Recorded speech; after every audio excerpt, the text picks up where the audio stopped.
लक्ष्मी नारायण भगवान की जय। सभी सत्संग प्रेमी भावुक जनों को मेरा शुभ आशीर्वाद।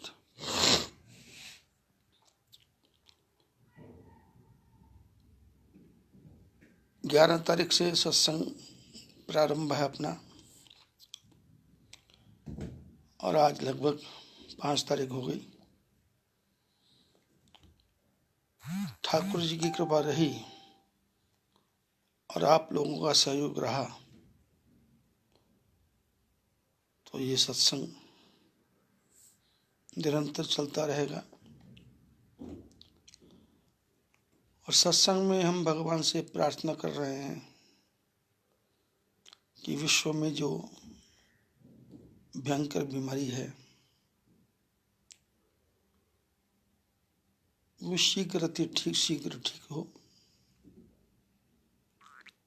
क्योंकि शास्त्रों में लिखा है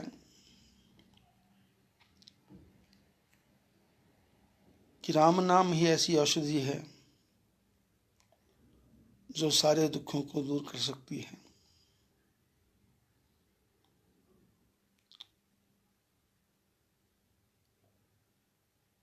संतों ने गाया कि राम ना बिसार बंदे, राम ना बिसार, राम नाम सार बंदे, राम नाम सार।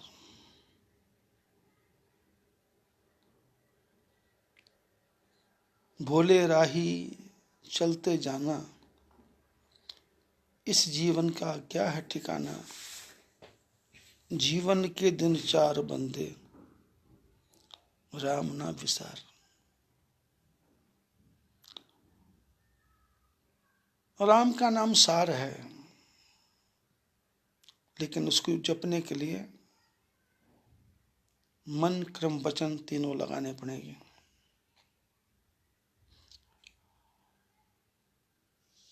हमारे यहाँ नित्य प्रति भगवान की आरती गाई जाती है, ओम जय जगदीश हरे, भक्तजनों के संकट क्षण में दूर करें। लेकिन हमको पहले विचार करना है कि हम भक्त हैं क्या। वास्तव में हम भक्त नहीं हैं।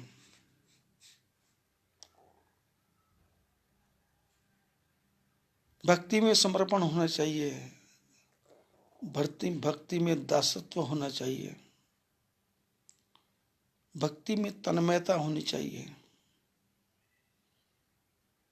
भक्ति में लगन होनी चाहिए।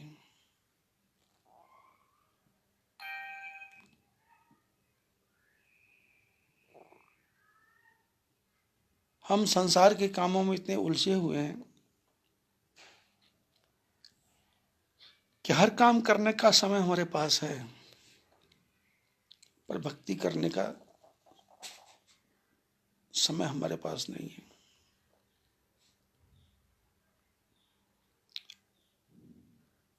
जगदीश जी की आरती में कहते हैं,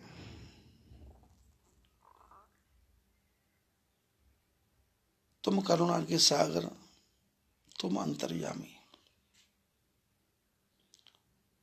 भगवान को हम कहते हैं दया का सागर।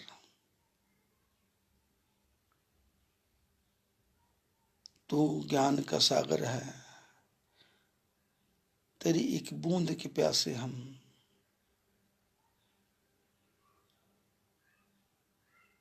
प्रभु की कृपा की एक बूंद मिल जाए, हमारा कल्याण हो जाए।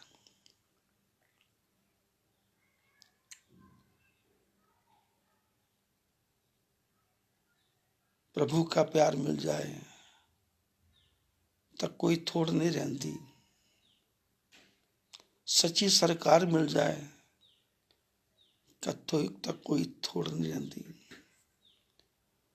गले लाके गरीबा नू बदल देंदे नसीबा नू,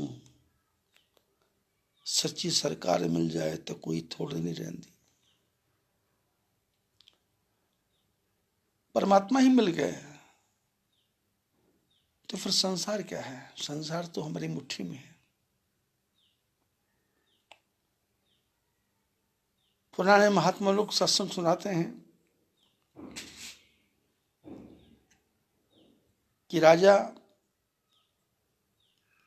किसी काम के लिए विदेश गया और घर में उसके बहुत सी रानियां थी। जब विदेश से वो वापस आने लगा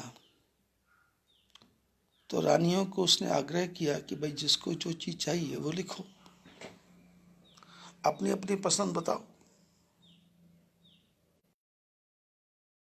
हर रानी का पत्र आया, किसी ने कुछ मंगवाया, किसी ने कुछ मंगवाया, किसी ने कुछ मंगवाया, किसी ने कुछ मंगवाया। लंबी चौड़ी डिमांड, लंबी चौड़ी इच्छाएं, लंबी चौड़ी आकांक्षाएं। और एक रानी का पत्र राजा ने पढ़ा तो उसमें लिखा था, मेरे को सिर्फ आप चाहिए, मेरे को कोई वस्तु नहीं चाहिए। और लिखा है, महात्मा लोग बोलते हैं कि राजा वापस आया,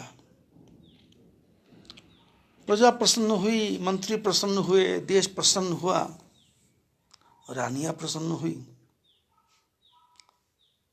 राजा ने एक दो दिन आराम किया। आराम करने के बाद में जिस जिस रानी ने जो जो सामान बोला था वो बड़े बड़े बक्सों में भर के भेज दिया। सब रानियां खोल खोल के देखती हैं, दूसरों को दिखाती हैं, खुश होती हैं, प्रसन्न होती हैं और आपस में चर्चा करती हैं कि मेरे को ये मिला, मेरे को ये मिला, मेरे को ये मिला। राजा का जब विश्राम पूरा हो गया तो वो जिस रानी ने कहा था मेरे को आप चाहिए, वो उसके महल में चला गया।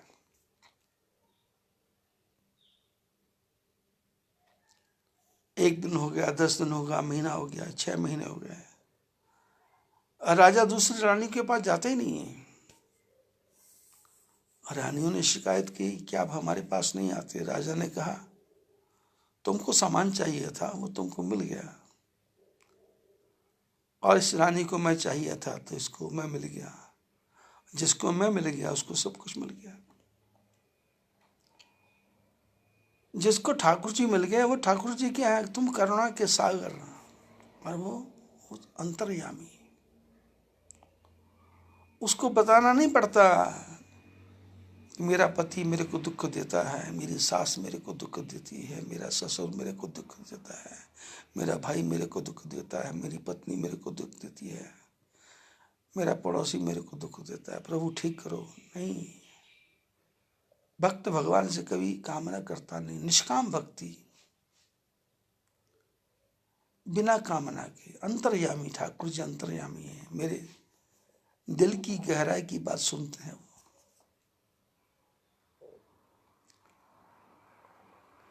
ऐसे एक राजा के मन में उमंग आई कि मेरी प्रजा बहुत भूखी है, दुखी है, परेशान है, तो मैं इसको क्या दे दूं। तो अपने मंत्रियों से सलाह की, भाई क्या देना चाहिए। तो मंत्रियों ने कहा, ऐसा करो, प्रजा को देखो कि वो क्या चाहते हैं, जो चाहते हैं वो ले जाए। राजा ने बीच मैदान में सामानों का ढेर लगा दिया, घोड़े, हाथी, पालकी, सोना, चांदी, हीरे, मोती, जवाहरात, जो कुछ भी था, और समय दे दिया 4 बजे से 6 बजे तक के बीच में जिसकी जो इच्छा है वो उठा कर ले जाए।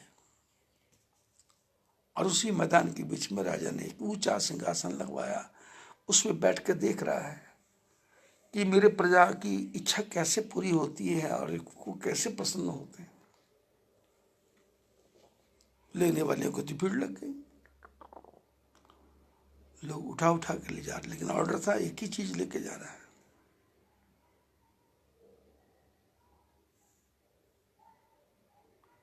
कोई कीमती सामान उठा रहा है, प्रसन्न होकर जा रहा है, वो प्रसन्न होकर जा रहा है, राजा प्रसन्न हो रहा है, मंत्री भी प्रसन्न हो रहे हैं।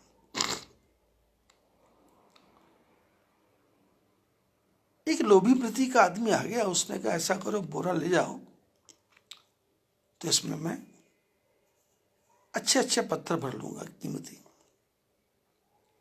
2 घंटे का समय था। पत्थर भरे तो जो पत्थर पूरे भरे तो आगे उसको चांदी दिखाई दी, इसने पत्थर पलट दिए।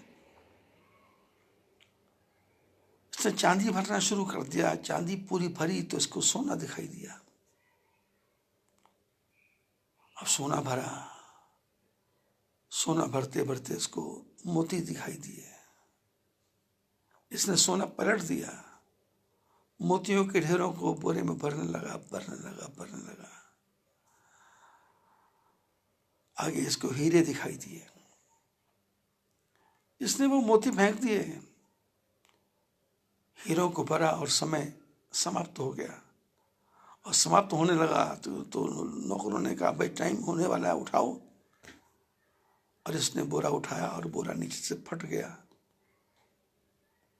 बोरा खाली हो गया। ये साबुत बोरा लेके गया था, लेकिन फटा हुआ बोरा लेके आया, कुछ भी प्राप्त नहीं हुआ। उसी राज्य में एक पिता के 6 पुत्र थे। 6 बच्चे भाग भाग के सामान लेके आए। माँ को भेजा, बहन को भेजा, पोतों को भेजा, पड़पोतों को भेजा, सबको भेजा। लोग ले लेके आ रहे हैं। जब सब लेके आ गए तो घर में एक बुढ़ा बैठा होता, उनका दादा, पोतों का दादा, पुत्रों का पिता। सब ने कहा, दादाजी आप भी चलो। दादा ने कहा, मेरे को क्या आवश्यकता है, मेरे को कोई जरूरत नहीं। बोले, नहीं आपको चलना ही पड़ेगा। तो दादा ने कहा, चलना है तो ऐसा करो, एक खाट पे बिठाओ मेरे को और बिठा के मेरे को लेके जाओ। मैदान के बीच में ले गए। चलते चलते किसको लगाओगे हाथ, किसको लगाओगे हाथ, नीचे उतारेंगे। बोले, नहीं चलते जाओ, चलते जाओ, चलते जाओ। चलते चलते एक खाट के साथ बुढ़ा राजा के पास पहुंच गया। लड़कों ने खाट से नीचे उतारा। बुढ़ा राजा की गद्दी के पास गया और जाकर के राजा के सिर पे हाथ रख दिया। राजा ने कहा, ये क्या कर रहे हैं? बोले, आपने कहा कि जिसको भी हाथ लगाओगे वो तुम्हारा हो जाएगा। अब तुम मेरे हो गए तो सारा राज भी मेरा हो गया। राजा परम प्रसन्न हुआ। ऐसे ही हम संसार की चीज वस्तुओं को इकट्ठा कर रहे हैं, वासना के पीछे भाग रहे हैं। संतों ने कहा, देखना इंद्रियों के ना घोड़े भगे, रात दिन इन पे संयम के कोड़े लगे। अपने रथ को सुमार्ग चलाते चलो, कृष्ण गोविंद गोपाल गाते चलो। काम करते रहो, नाम जपते रहो, लेकिन पाप की वासनाओं से डरते रहो। प्रेम भक्ति के आंसू बहाते चलो, कृष्ण गोविंद गोपाल गाते चलो। याद आएगी प्रभु की कभी न, प्रभु को कभी ना कभी, भक्त पाएगा प्रभु को कभी ना कभी। ऐसा विश्वास मन में जमाते चलो, कृष्ण गोविंद गोपाल गाते चलो। संतों ने कहा, इस जीवन को रथ बना लो और भगवान कृष्ण के सामने समर्पित हो जाओ और भगवान से प्रार्थना करो, वो गीता वाले सांवरे तू गीता को सुना, हृदय में प्रेम की तू मुरली बजा। प्रभु मेरे हृदय में आओ, यहाँ आकर के प्रेम की मुरली बजाओ, मीठी मीठी मुरली बजाओ। गुजरात में भजन गाते हैं, मधुरीशी वागे से मावानी मुरली, मीठी मीठी वागे છે માવાની મુરલી। એરી મુરલીઓ મારો ચિતડો ચુરાય છે, દિલડામાં દુઃખ મારો કાળજો કંપાય છે। दिल मेरा कांप रहा है और मैं मस्ती में यमुना किनारे जा रही हूँ और बहू से पूछती है, बहू आ रही क्या चाली जाए छेरे। बहू कहाँ जा रही है? संसार के लोग देख रहे कहाँ जा रहे हैं। मीरा नाच रही है, संसार वाले बोलते क्या नाच रही है? शंकर भगवान नाचते हैं, पार्वती नाचती है, नारद जी नाचते हैं भगवान की मस्ती में मस्त, लोगों को दिखाने के लिए नहीं, प्रपंच के लिए नहीं। हृदय गदगद हो जाता है, मन मयूर नाचता है।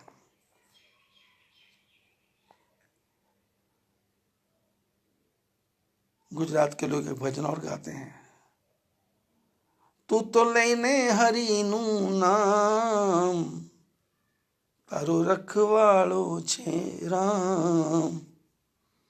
दुनिया नथी फूलोनी पथारी, कांटा कंकर जान। ये दुनिया फूलों की सेज नहीं है, कांटे बिछे हुए हैं। फूलोनी पथारी, कांटा कंकर जान। तू तो लेने हरि नु नाम, तारो रखवाड़ो छे राम। माना पेट मां पेट भरया, तमे भूली गया उपकार। माना पेट मां पेट भरया, तमे भूली गया उपकार। धीरज धरी ने भजले प्राणी, धीरज धरी ने भजले प्राणी। रण छोड़ राधे श्याम, तारो रखवाड़ो छे राम, तारो रखवाड़ो छे राम। भगवान तुम्हारा रक्षक है, तू हरि का नाम ले, तू परमात्मा का स्मरण कर। कबीर पंथ के लोग गाते हैं, साहेब रे गुण लाता गाता मारी, आंख लड़ी भी जाए। अंतर निवेदना कोई ने ना कहवाए, अंतर निवेदना कोई ने ना कहवाए। ये अंतर का दुख ठाकुर जी ही समझ सकते हैं, नारायण ही समझ सकते हैं। और ठाकुर जी अंतर्यामी है। भक्त भगवान के सामने कहता है, गीता वाले सांवरे तू गीता को सुना, हृदय में प्रेम की तू मुरली बजा। ये मेरा जो मन है ना, ये मन दुर्योधन के साथी भी अनेक हैं। मन दुर्योधन के साथी भी अनेक हैं। काम क्रोध शकुनी दुशासन सब एक हैं। कैसे मैं मारूं इन्हें ये तो बता, कैसे मैं मारूं इन्हें ये तो बता। वो गीता वाले सांवरे तू गीता को सुना। कामना के कौरवों ने ऊधम मचाया है, इच्छाएं।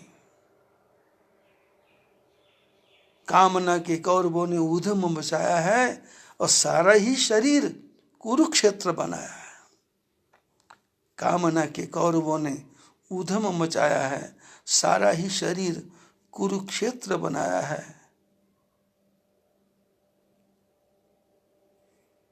पापों की सेना मुझे रही है सता, पापों की सेना मुझे रही है सता। ओ गीता वाले सांवरे तू गीता को सुना। जिंदगी है रथ, रणभूमि ये जहान है। बात समझो, जिंदगी है रथ, रणभूमि ये जहान है। मेरे इस रथ का तो तू ही रथवान है, मेरे इस रथ का तो तू ही रथवान है। कर्मों के घोड़ों को तू चाबुक लगा, कर्मों के घोड़ों को तू चाबुक लगा। और गीता वाले सांवरे तू गीता को सुना। मुझे अज्ञानता ने मार्ग भुलाया है, मुझे अज्ञानता ने मार्ग भुलाया है। तभी प्रेमी तेरा आज तेरे दर आया है, तभी प्रेमी तेरा आज तेरे दर आया है। देके दिव्य ज्योति इसे रास्ता दिखा, देके दिव्य ज्योति इसे रास्ता दिखा। ओ गीता वाले सांवरे तू गीता को सुना, हृदय में प्रेम की तू मुरली बजा। जब हृदय में प्रेम की मुरलिया बजेगी ना, बाजे मुरे मुरलिया बाजे, तो फिर हृदय तुम्बा बन जाएगा, हृदय हृदय तार बन जाएगा और उसमें से ठाकुर जी की झनकार आ जाएगी।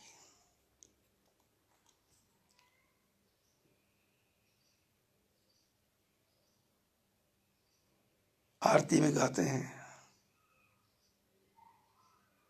ओम जय जगदीश हरे, भक्त जनों के संकट क्षण में दूर करे।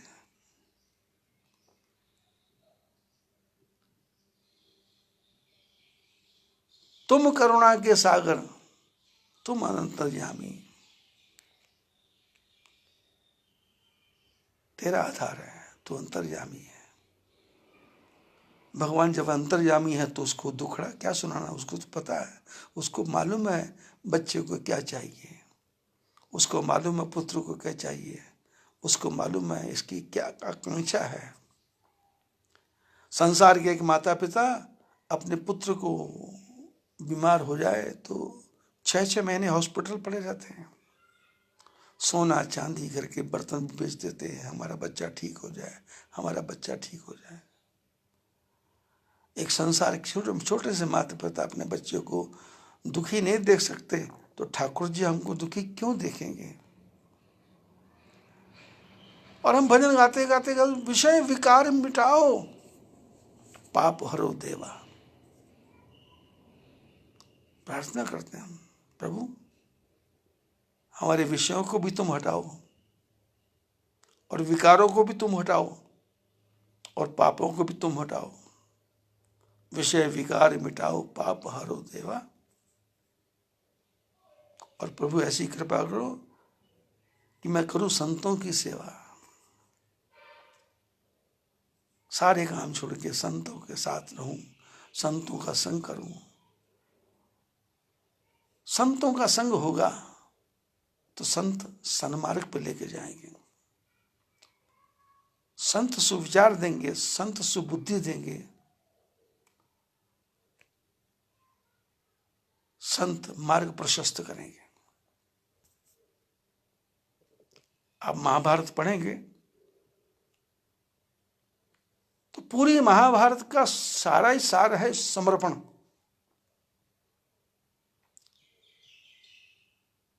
तन भी तेरा मन भी तेरा, दादू ने कहा ना भगवान से कि तन भी तेरा मन भी तेरा, तेरा पिंड प्राण सब कुछ तेरा, पर तू है मेरा। ये दादू का ज्ञान। दादू कहता तन मन सब तेरा है, पर प्रभु तू मेरा है। प्रभु को अपना बना लो, प्रभु को अपना। राजस्थान में एक बहुत उच्च कोटि के संत हुए जिनका नाम था मलूक सिंह, नाम था पहले मलूक सिंह, बाद में उनका नाम मलूक दास हो गया, पहले मलूक सिंह था। मलूक सिंह क्षत्रिय थे और वो क्या करते, राजा के यहाँ मामलतदार थे, तहसीलदार बोलते, तलाटी बोलते जिसको, अच्छी पोस्ट थी। काम क्या करते, गांव गांव जाना, लोगों से टैक्स वसूल करना और आग्रह के साथ लोगों से पैसा इकट्ठा करके राजा के खजाने में डालना।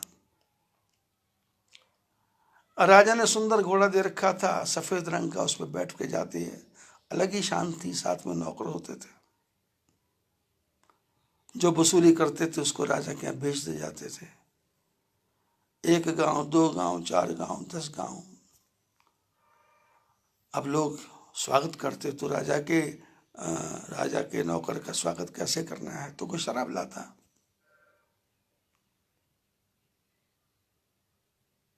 एक दिन ठाकुर जी की इच्छा से ये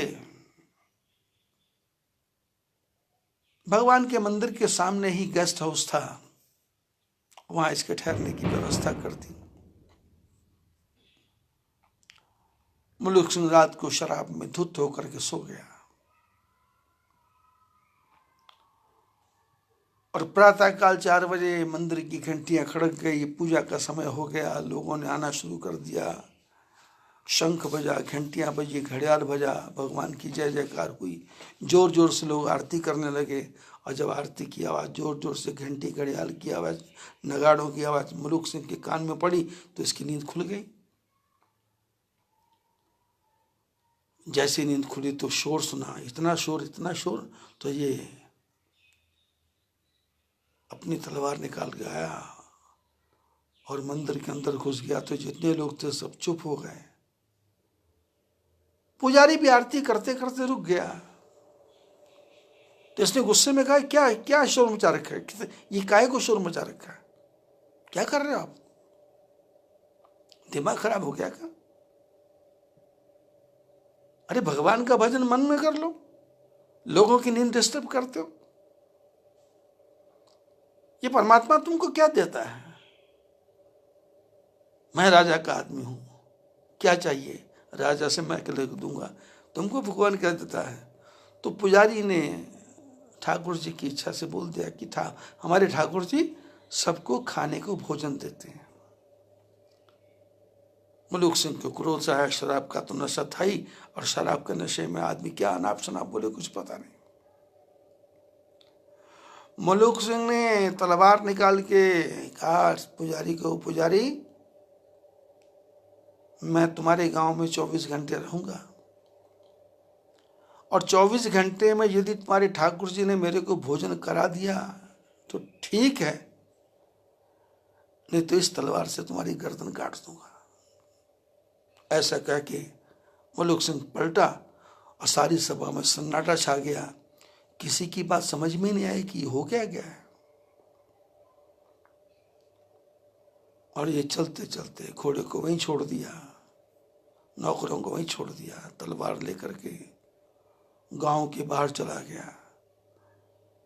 और इधर पुजारी का बुरा हाल कि मैंने कह दिया ठाकुर जी रोटी खिलाते हैं, पर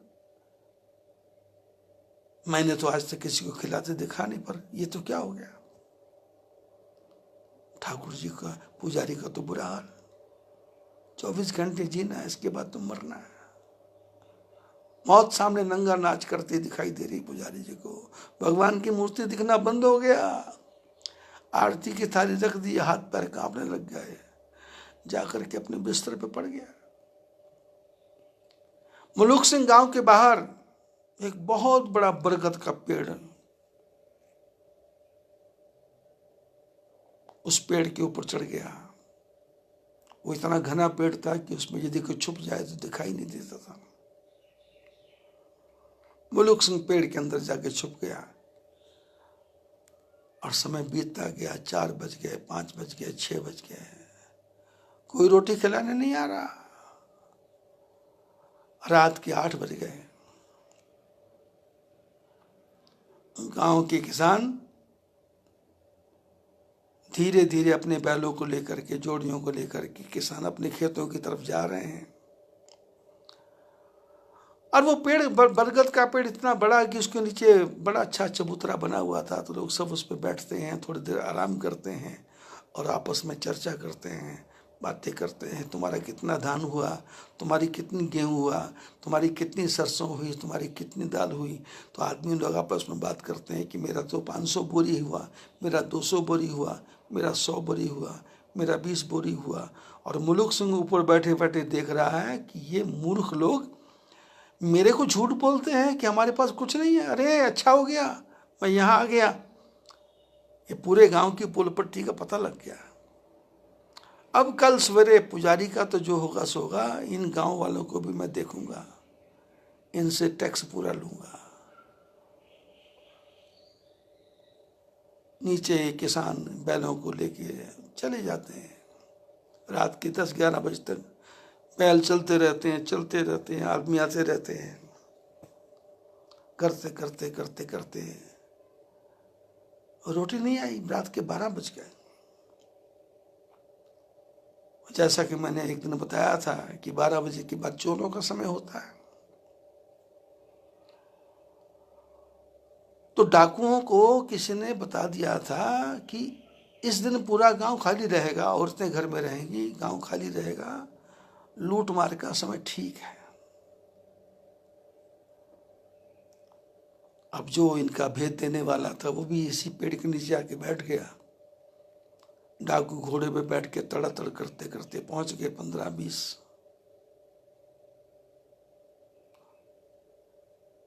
18 डाकू, 18 डाकू। उससे बात पूछी, क्या है? बोले सारा गांव खाली है, रास्ता साफ है, चलो। पेड़ के नीचे बैठे थे तो पेड़ के नीचे बैठे बातचीत करते प्लान बनाने लग गए। और प्लान बनाते बनाते एक डाकू का हाथ एक ऐसी जगह पड़ा, यहां एक पोटली पड़ी थी, पोटली। तो उस डाकू ने पोटली को हाथ लगाया तो पिलपिला सी पोटली। उसने कहा ये क्या है? तो डाकू के सरदार ने कहा खोल के देखो। तो खोला तो उसमें रोटियां पड़ी। डाकू ने रोटियां गिनी तो 18 और डाकू भी 18। इसने कहा सरदार, अब लूटमार करने में कितना समय लगेगा, ऐसा करते हैं कि एक एक रोटी खा लेते हैं, फिर आगे चलते हैं। डाकू ने कहा कितनी रोटी? बोले 18। हम कितने? बोले 18। और ये भेद किसी ने बता दिया है, किसी को पता लग गया कि हम 18 आदमी आने वाले हैं। ये रोटियां नहीं है, इसके अंदर जहर भरा हुआ है। और वो आदमी चाहता होगा कि हम 18 के 18 रोटियां खाएं, मर जाएं। ढूंढो कहाँ है, कहाँ छुपा है? चारों तरफ लोग, चारों तरफ झाड़ियों में, खेतों में इधर उधर ढूंढ रहे हैं, पर नहीं मिल रहा। डाकुओं के सरदार ने कहा कि ऐसा करो, पेड़ के ऊपर देखो, ऊपर तो कोई नहीं छुपा। अब तो मुलुक सिंह की हवा गोल हो गई। वैसे मुलुक सिंह प्लान बना रहा था कि डाकू आते हैं, अब इनका पता लग गया, इनको जो लेके आया इसका पता लग गया, अभी डाकू भी पकड़े जाएंगे, सारा काम हो जाएगा। मुलुक सिंह पेड़ के ऊपर और डाकू ऊपर चढ़ने लगे। ये और चढ़ रहा, ये और चढ़ रहा और चढ़ रहा, आखिरी छोर में पहुंच गया। और डाकू ने इसको पकड़ लिया और सरदार को बोला कि ये आदमी ऊपर छुपा हुआ है। बोले नीचे लेके आओ। खींच के नीचे लाए, तलवार छीन ली उसकी और चारों तरफ से बांध दिया। और बांधने के बाद सरदार ने कहा तू हमको मारना चाहता है? तूने क्या सोचा था हम सब मर जाएंगे? तूने जहर मिलाया इस रोटी में। इसने कहा मैंने ये रोटी रखी ही नहीं। बोले तूने रखी है, तू ऊपर छुपा हुआ था, वो रोटी खा। एक रोटी खाई, ये बोलता नहीं खाऊंगा, नहीं खाऊंगा। बोले खा। पिटाई शुरू हो गई। 2 खा, 3 खा। राजा का आदमी 2-3 रोटी खाने वाला। डाकुओं का सरदार बोलता है इसको पूरी रोटियां ठोक ठोक के इसके मुंह में ठोक ठोक के डालो और पीटते जाओ, उसको पीटते जाओ, पीटते जाओ। 18 की 18 रोटियां इसके मुंह में ठोक दी। पेट भी भर गया, गले तक भर गया, मुंह से रोटी बाहर गिरने लग गई। डाकुओं ने कहा अब ये मरने वाला है, भागो यहां से। डाकू भागे। प्रातःकाल के 4 बजे का समय हो गया था। पुजारी डरते डरते मंदिर में पहुंच गया, भगवान की आरती की थाली सजाई। इतने में मुलुक सिंह गिरते पड़ते मंदिर के सामने आके गिर गया। लोगों ने देखा मुलुक सिंह आ गया। मुलुक सिंह के लोग सावधान हो गए। पुजारी हाथ जोड़ के आया, बोले क्षमा करना। बोले पुजारी जी, भगवान रोटी खिलाते ये तो ठीक था, पर ये मार मार के खिलाते, ये बात तो आपने मेरे को बताई नहीं थी। खिलाना ठीक है, लेकिन ये मारना ठीक नहीं था। मुलुक सिंह ने तलवार फेंक दी और सन्यासी बन गया। और वहां बोला इसने कि अजगर करे ना चाकरी, पंछी करे ना काम, दास मुलुका यूं कहे सबके दाता राम। वो परमात्मा कीड़ी को भी देता है, हाथी को भी देता है, जिसकी जैसी भावना। 24 घंटे सबका ध्यान रखता ठाकुर।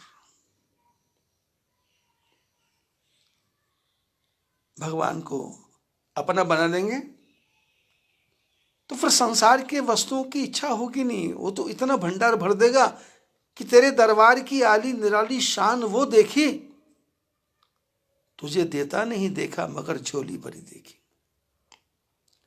भगवान की कृपा से कभी झोली खाली होती नहीं, झोली भरी रहती है। पांडवों की माता कुंती ने क्या किया? अपने सारे बेटों को, अपनी बहू को भगवान कृष्ण के अर्पण कर दिया कि मैं भी तुम्हारी हूं बुआ, सारे मेरे बेटे तुम्हारे हैं भाई। और भगवान कृष्ण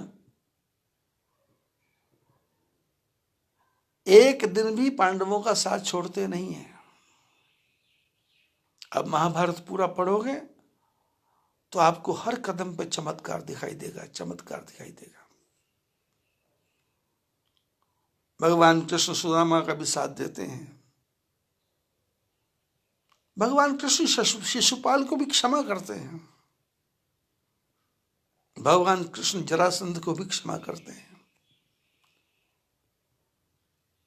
जब मौत का समय आता है तो ऐसी टेक्निक बनाते हैं कि आदमी को पता चलता नहीं कि मौत आ गई। शिशुपाल को वचन देते हैं 101 गाली हो जाएगी, उस दिन गर्दन कट जाएगी। जरासंध से बार बार हारते हैं, रण छोड़ रावण के भाग जाते हैं। हम लोग विचार करते हैं हमारे बेटे की शादी नहीं हुई, हमारे पोते की शादी नहीं हुई। अरे भगवान कृष्ण की शादी 56 साल की उम्र में हुई, 56 साल की उम्र में।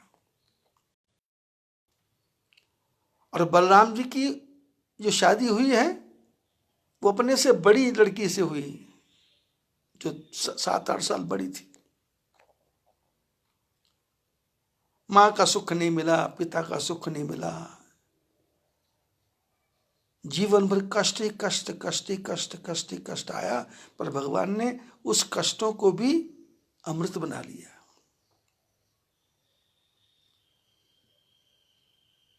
हर कष्ट को फेस किया, भागे नहीं। शंख को मारा, चाणूर को मारा, कंस को मारा, लेकिन राज्य की भूख नहीं, राज्य दे दिया उग्रसेन को। पांडवों के साथ दिया और साथ राज्य दे दिया पांडवों को। और मथुरा छोड़ के कहाँ बैठते हैं? द्वारिका जी में। हजारों मील दूर, कहाँ हस्तिनापुर, कहाँ मथुरा, कहाँ द्वारिका। कलेश से दूर, कलह से दूर, झंझट से दूर, अलग ही नगरी बसती द्वारिका। और द्वारिका सोने की द्वारिका, स्वर्णमयी द्वारिका। सभी सुखी हैं, सभी आनंदित हैं, सभी चैन से रहते हैं। और भगवान कृष्ण रहते तो द्वारिका में हैं, लेकिन साथ द्रौपदी का देते हैं, साथ द्रौपदी का देते हैं। पांडवों को जलाने के लिए लाक्षागृह बनाया। पांडवों को जलाने दुर्योधन ने लाख का घर बनाया। लेकिन भगवान ने ऐसी चाल चली कि उस लाख के गृह के बीच में सुरंग बना दी। उसमें से छुप करके पांडव निकल गए और उस घर में कोई और 6 आदमी थे, 5 बच्चे और उनकी माँ, जैसे कुंती और इनकी 5 भाई थे, ऐसे ही कोई और आ गए थे। तो जब देखा तो दुर्योधन को पता लग गया कि पांडव मर गए हैं। पर गुजरात में कहा, जिन्हें राम रखे तेने कौन मारे। जिसको राम रखते हैं उसको कौन मार सकते हैं। होनी तो हो के रहे, अनहोनी ना होए। जाको राखे साइया मार सके न कोई। सुनो भरत भावी प्रबल। होनी जो है ना ये होके रहती है, इसलिए इसको फेस करना है, घबराना नहीं है। राजी औषधि रजा दे विच रहिए, सहारा लइए ओदे नाम दा, ओदी मारवी खुशी दे नाल सहीए, सहारा लइए ओदे नाम दा। उसकी मार है तो उसको खुशी के सहन करना, ठाकुर जी का प्रसाद है। सुख दिया है तो ठाकुर जी ने, दुख दिया है तो ठाकुर जी ने। तेरे फूलों से भी प्यार, तेरे कांटों से भी प्यार, जो भी देना चाहे दे दे पालनहार। प्रभु तू मेरा पालनहार है।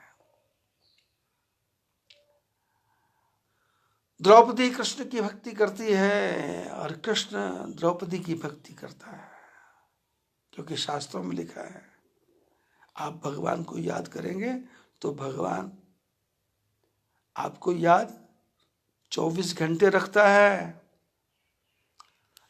हम भूल जाएंगे भगवान को, पर भगवान हमको भूलेंगे नहीं। और जिस दिन हम भगवान को भूल जाएंगे तो ये कोरोना तो तैयार बैठा है, 1 मिनट लगेगा, वेंटिलेटर काम नहीं आएगा, दवाइयां काम नहीं आएगी, वैक्सीन काम नहीं आएगा।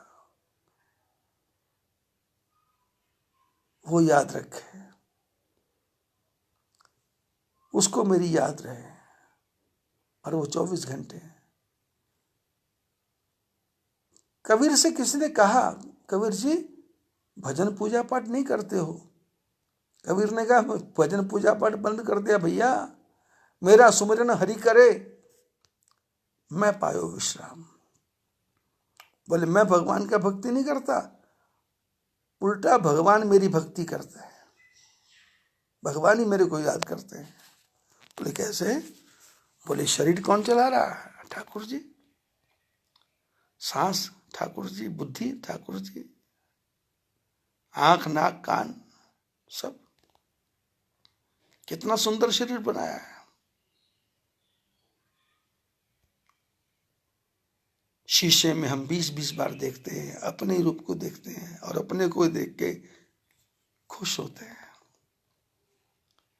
क्योंकि परमात्मा ने किसी को बदसूरत बनाया ही नहीं है।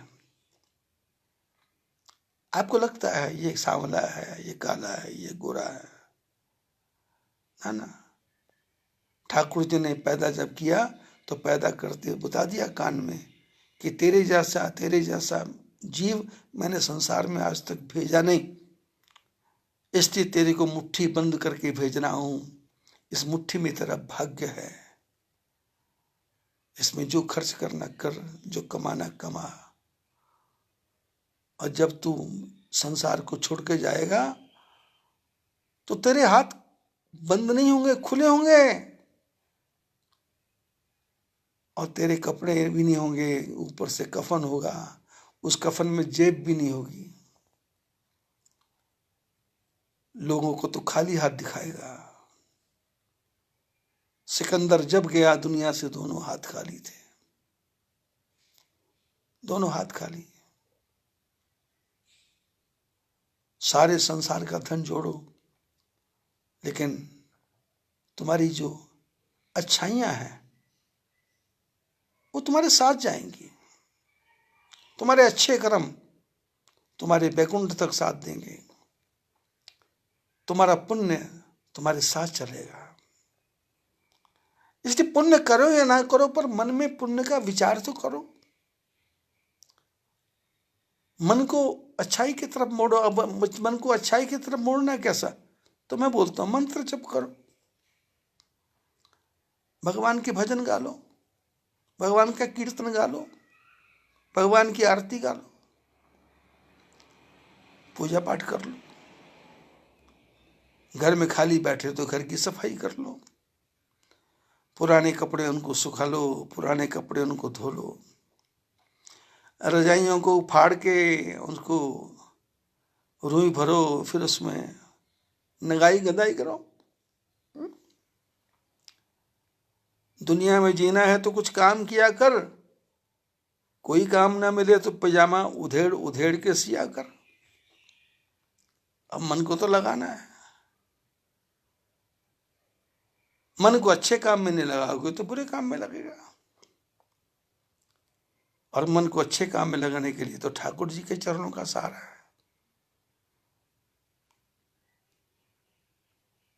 मंदिर में चले जाओ, बांके बिहारी जी की मूर्ति को देखो और ध्यान से देखो, कैसी सुंदर आंखें हैं, कैसा सुंदर मुकुट है, कैसी मुरली है, कैसे खड़े हैं टेढ़े।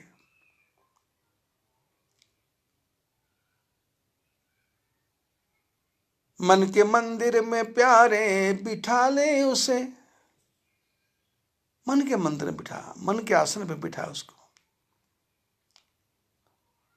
और झांकी को अपनी आंखों में लेकर के आंखें बंद कर, और आंखें बंद करके उसको माथे की त्रिकुटी में उसका ध्यान कर।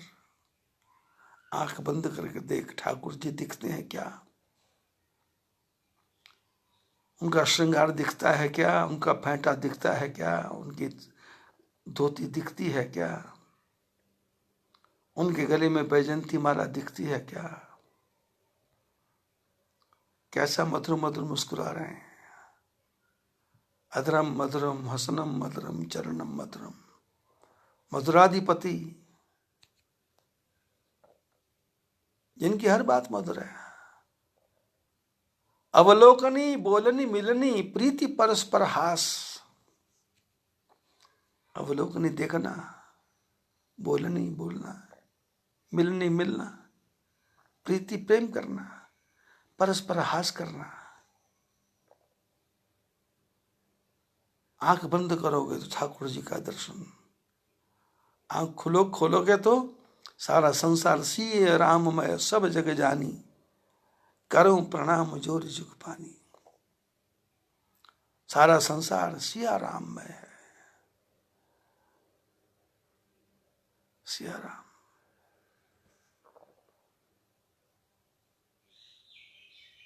चित देखूं तित श्याममयी है,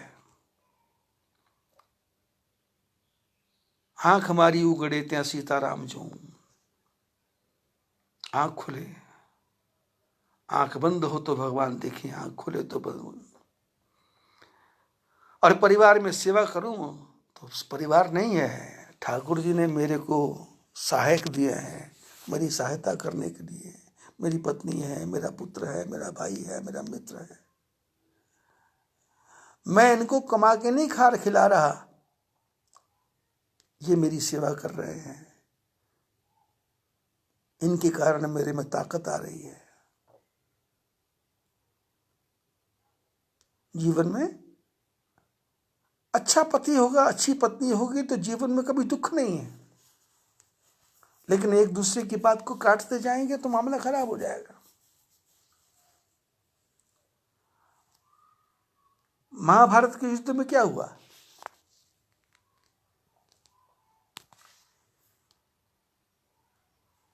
अर्जुन के रथ पे कृष्ण भगवान बैठे और कर्ण को दे दिया सारथी शाल्व, और शाल्व को समझा दिया था कि तुमने कर्ण की बुराई करना है, उसकी बड़ाई नहीं करना, उसको डिफेम करना है, उसको डाउनफॉल करना है, उसको छोटा बताना है। तो जब अर्जुन और कर्ण का युद्ध हो रहा था तो कर्ण के मन में तो पुरानी टीस,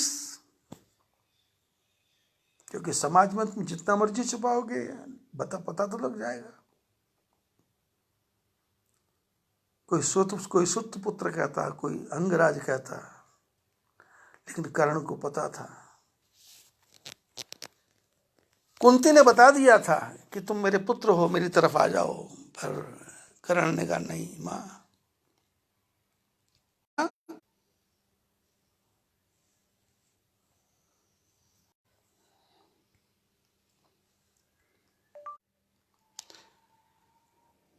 भगवान कृष्ण ने ऐसा नाटक किया और उससे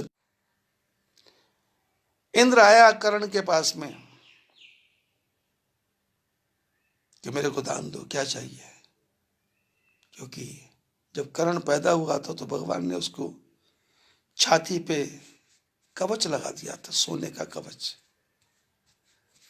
कर्ण कभी मरता नहीं। इंद्र ने कहा अपने कुंडल और कवच दे दो। कवच कुंडल ले लिए। इसने थोड़ी देर नहीं की और शाल्व शाल्व नरेश कर्ण के रथ पे बैठा है। कर्ण बाण मारता है तो अर्जुन का रथ 20 फुट दूर जाता है। अर्जुन बाण मारता है तो 2 फुट पीछे जाता है। कर्ण शाल्व से बात करता है कि देखो मैंने कैसा मारा। तो शाल्व उसको कहता है कि अरे क्या तुम्हारे में क्या ताकत है, क्या शक्ति है। ऐसा करते करते ऐसा डिफेम कर दिया कि कर्ण को अपनी शस्त्र विद्या ही भूल गई और अंत में कर्ण का वध हो गया। यदि भगवान कृष्ण साथ नहीं देते तो कर्ण का वध नहीं होता। भगवान साथ नहीं देते तो जयद्रथ का वध नहीं होता। भगवान कृष्ण साथ नहीं देते। धृतराष्ट्र की पत्नी गंधारी ने क्या खेल किया? जब शादी करके आई तो आके देखा ससुराल में कि धृतराष्ट्र अंधे हैं। तो इसने अपनी आंखों पर पट्टी काली बांध ली कि यदि मेरे पति नहीं देखते हैं तो मैं भी जिंदगी में किसी को नहीं देखूंगी। समय बीतता गया। धृतराष्ट्र के मन में इतना जलन है कि उसने भीमसेन को मारने के लिए पता नहीं क्या क्या काम किए हैं। तो किसी ने लागे भीमसेन का पत्थर का सिर रख दिया, पत्थर का भीमसेन बना दिया और धृतराष्ट्र ने अपनी भुजाओं में लेके उसके टुकड़े टुकड़े कर दिए। और हालत ये हो गई, सारी कौरवों की सेना मर गई, सब कौरव खत्म हो गए।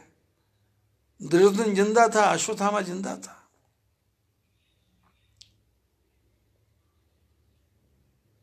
गंधारी के मन में आया कि मेरे पास शक्ति है, मेरे पास ताकत है, स्त्रीत्व की ताकत है, सती की ताकत है।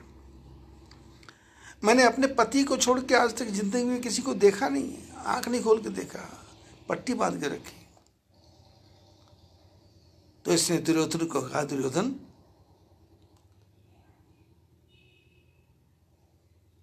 तू मेरा कहना मान, कल प्रातःकाल 4 बजे सारे वस्त्रों को खोल के मेरे सामने आना, मैं तेरे को आशीर्वाद दूंगी। दुर्योधन तो रात भर सोया नहीं, शर्म के मारे कि नंगा होके मां के पास कैसे जाऊंगा। पर फिर विचार आया कि मां का बेटा हूं, अब नंगा है तो क्या हो गया। रात को 2:30 बजे अपने घर से चल पड़ा। चलते जब महल के पास जाने लगा तो सामने से भगवान कृष्ण आ गए। और भगवान कृष्ण आए तो ये दुर्योधन छुपने लगा।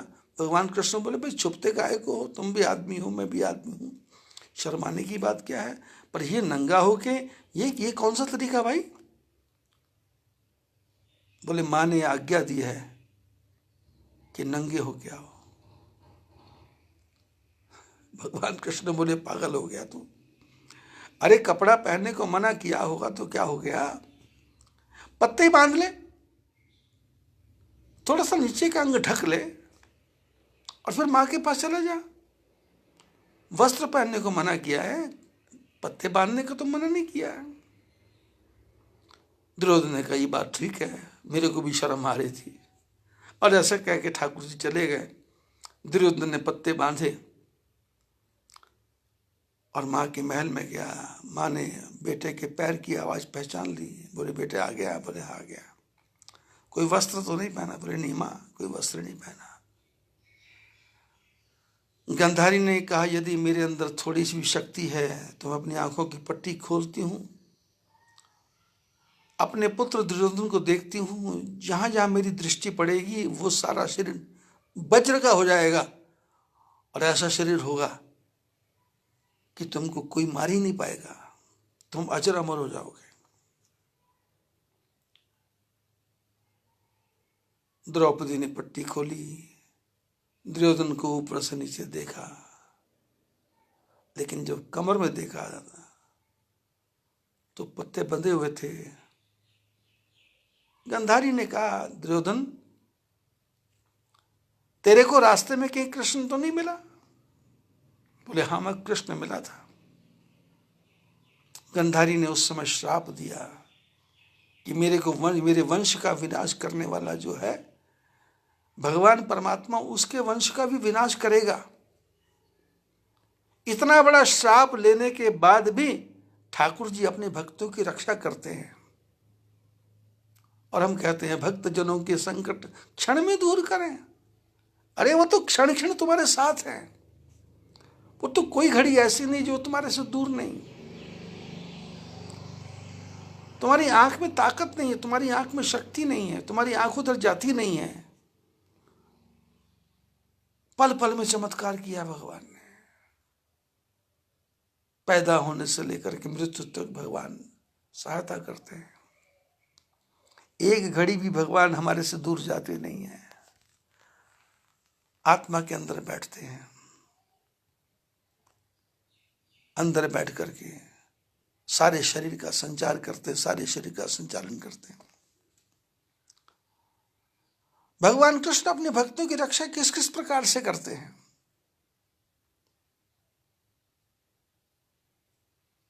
दुर्योधन का शरीर, पूरा शरीर पत्थर का बन गया, लेकिन कमर कच्ची रह गई।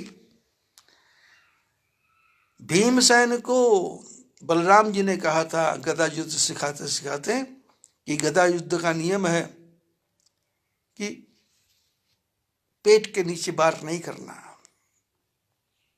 और भगवान कृष्ण को पता है दुर्योधन की कमर कच्ची है, तो भगवान ने युद्ध में कहा, भीम इसकी कमर में बार कर,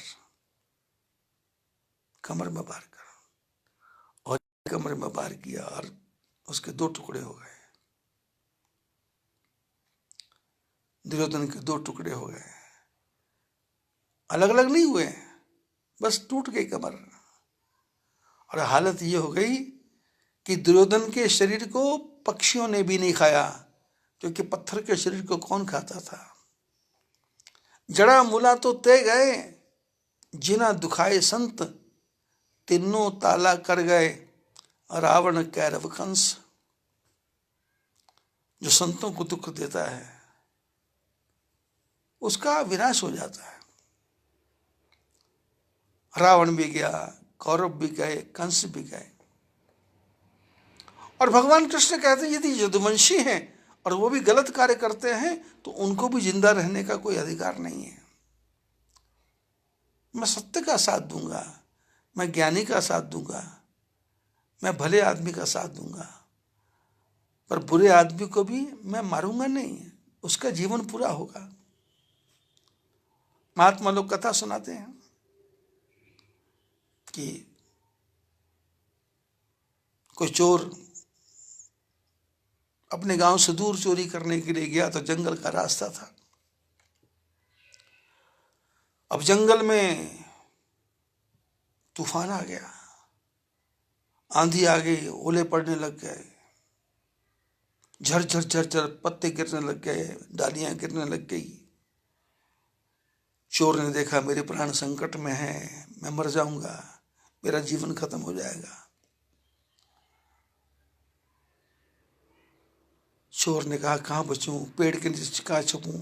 तो देखा तो सामने एक झोपड़ी दिखाई दी, छोटी सी।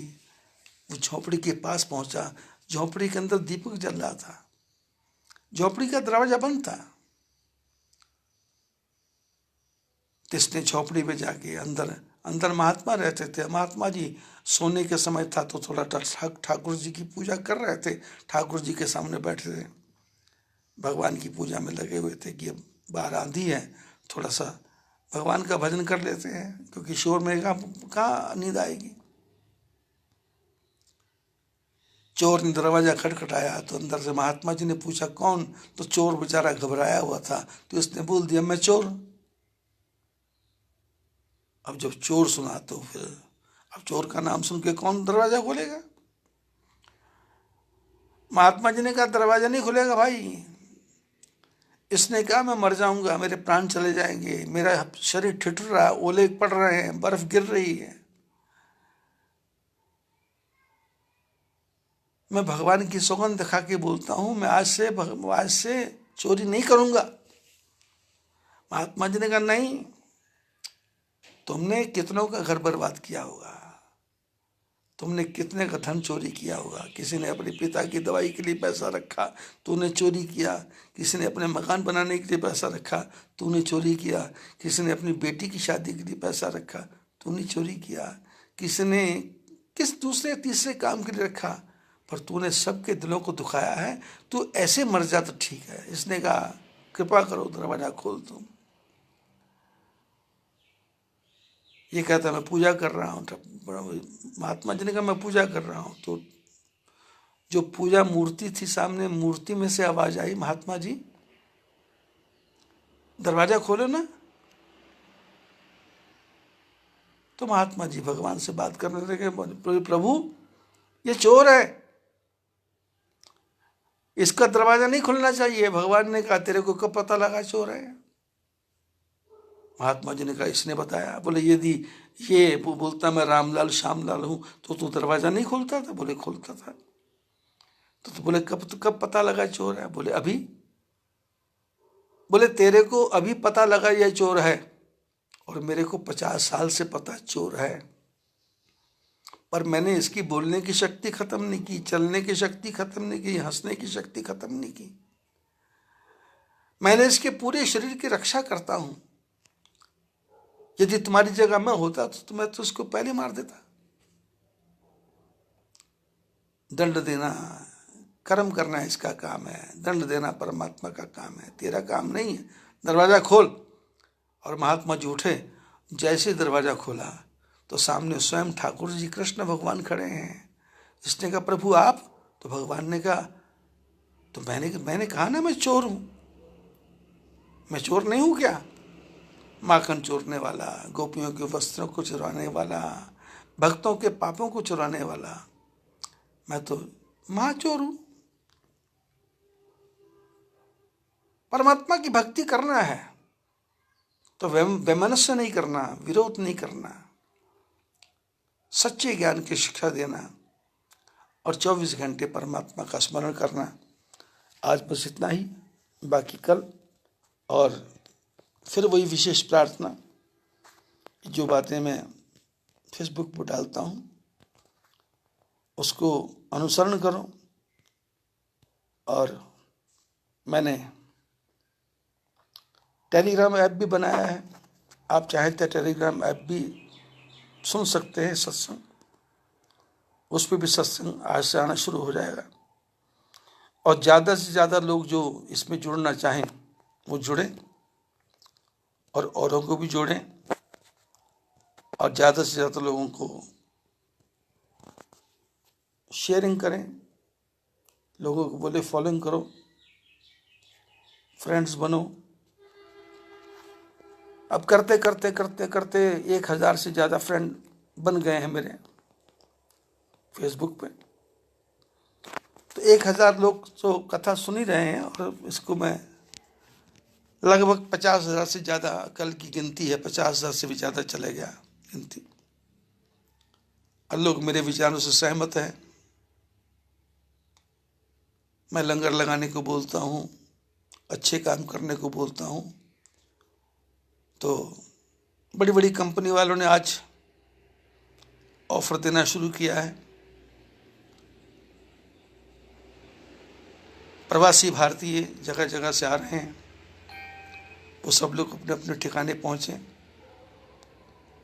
हम लोग ठाकुर जी से प्रार्थना करें कि प्रभु जितना दंड था हो गया, लेकिन मेरे को लगता नहीं कि ये भी इतनी जल्दी खत्म होने वाला है। अब जिसका भाग्य मरने का है हम उसके बारे में क्या सोच रहे हैं। हम तो जो जागते हैं जो सोए हुए उनको जगा रहे हैं और जगा करके उनको पाठ पढ़ा रहे हैं।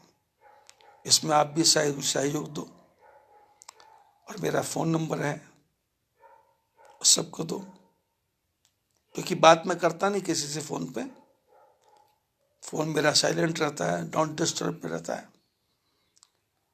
कुछ लोग कमेंट लिखते हैं तो कमेंट भी मेरे को पढ़ने का टाइम नहीं है, क्योंकि अब 1.5 घंटा सवा घंटा सत्संग करना है तो उसके लिए मंथन भी करना पड़ता है, विचार भी करना पड़ता है। अब लगभग 25-26 दिन हो गए लगातार सत्संग चलते चलते, और आप लोगों को भी आनंद आने लग गया है और सब लोग 3-4 बजे का इंतज़ार करते हैं कि कब आएगा कब आएगा कब आएगा। तो ठाकुर जी से प्रार्थना करो आप भी स्वस्थ रहें, मैं भी स्वस्थ रहूं, हमारा भारत स्वस्थ रहे, हमारा नरेंद्र मोदी स्वस्थ रहे और बाकी जितने लोग हैं और भी स्वस्थ रहे। सुखी बसे संसार सब, दुखिया रहे न कोई, यह अभिलाषा हम सब की भगवन पूरी हुए। विद्या बुद्धि तेज बल सबके भीतर होए, दूध पूत धन धान्य से वंचित रहे न कोई। आपकी भक्ति प्रेम से मन होवे भरपूर, राग द्वेष से चित्त मेरा कोसों भागे दूर। मिले भरोसा नाम का हमें सदा जगदीश, आशा तेरे धाम की बनी रहे ममीश। पाप से हमें बचाइए करके दया दयाल, अपना भक्त बनाए कर सबको करो निहाल। दिल में दया उदारता, मन में प्रेम अपार, हृदय में धैर्य और वीरता, सबको दो करतार। नारायण तुम आप हो पाप के मोचनहार, क्षमा करो अपराध सब, कर दो भव से पार। हाथ जोड़ विनती करें सुनिए कृपा निधान, साधु संग सुख दीजिए सबका हो कल्याण। बोलिए बद्री विशाल भगवान की जय।